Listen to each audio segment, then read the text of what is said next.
आयोजित स्वतंत्रता संग्राम में जनजाति नायकों का योगदान या कार्यक्रमामध्ये या कार्यक्रमाचे प्रमुख अतिथी माननीय श्री हर्ष चौहान, अध्यक्ष राष्ट्रीय अनुसूचित जनजाति आयोग भारत सरकार, आपण या ठिकाणी प्रमुख पाहुणे म्हणून उपस्थित झालात. उपस्थितांना आपण मार्गदर्शन केलं. मुंबई विद्यापीठाच्या वतीनं या ठिकाणी मी आपले मनपूर्वक आभार व्यक्त करतो. या कार्यक्रमाची अध्यक्षता आपल्या मुंबई विद्यापीठाचे माननीय कुलगुरू प्रोफेसर सुहास पेडणेकर सर यांनी या ठिकाणी आपलं अध्यक्षीय मार्गदर्शन केलं. त्याबद्दल त्यांचेही विद्यापीठाच्या वतीने मी या ठिकाणी आभार व्यक्त करतो. विशेष उपस्थिती माननीय उपकुलगुरू sir professor Ravindra Kulkarni sir या ठिकाणी उपस्थित आहे.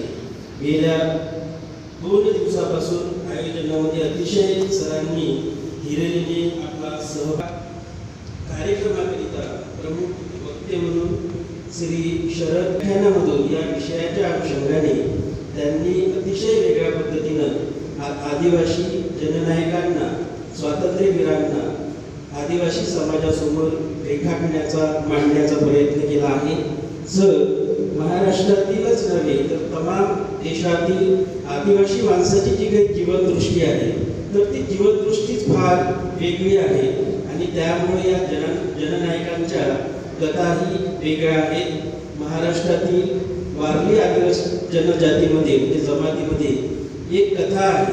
म्हणजे यामधून काही ज्याला आपण म्हणू की आदिवासी माणूस जगण्याकडे नेमका कसा बघतो त्याच्याकडे खरंच संचयी दृष्टी नाही तर एक सृष्टीचा वेगळा अर्थ किंवा निसर्गाचा त्याच्या जीवनामध्ये कसा वेगळा अर्थ आहे तो एक आपल्या लक्षात येतो.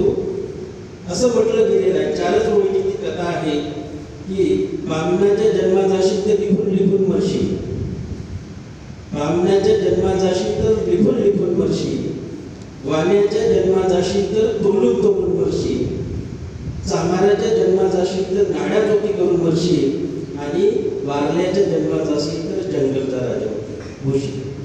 यातला फक्त जंगल महत्वाचा आहे. जो एक आधुनिक भांडवलवादी दृष्टिकोन आपल्याला इतर समाजामध्ये दिसतो तो आदिवासी समाजामध्ये नाही आहे. या नायकांची विचारधारा सुद्धा त्याच प्रकारची होती. तेवढ्यासाठी या 4 ओळी सांगितल्या. यानंतर आपले दुसरे जे वक्ते आहेत माननीय प्रोफेसर मिलिंद दांडेकर सर, त्यांनी आयोगाविषयीची सविस्तर माहिती आपल्यापुढे सांगितलेली आहे. त्याचा निश्चितच सर्व उपस्थितांना या कार्यक्रमाच्या संयोजनासाठी विद्यापीठातील अधिकारी, प्राध्यापक, विविध विभागातील विद्यार्थी या ठिकाणी उपस्थित झालेले आहेत. हा कार्यक्रम यशस्वी होण्यासाठी आमचे जे तंत्र सहाय्यक आहे त्यांची खूप मोठी मदत झालेली आहे.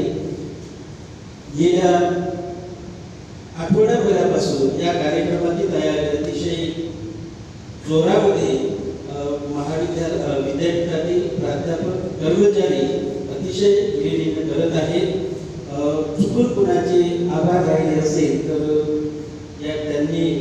त्यांचेही मी या ठिकाणी आभार व्यक्त करतो आणि माननीय अध्यक्षांच्या परवानगीने हा कार्यक्रम संपला असं या ठिकाणी जाहीर करतो. धन्यवाद.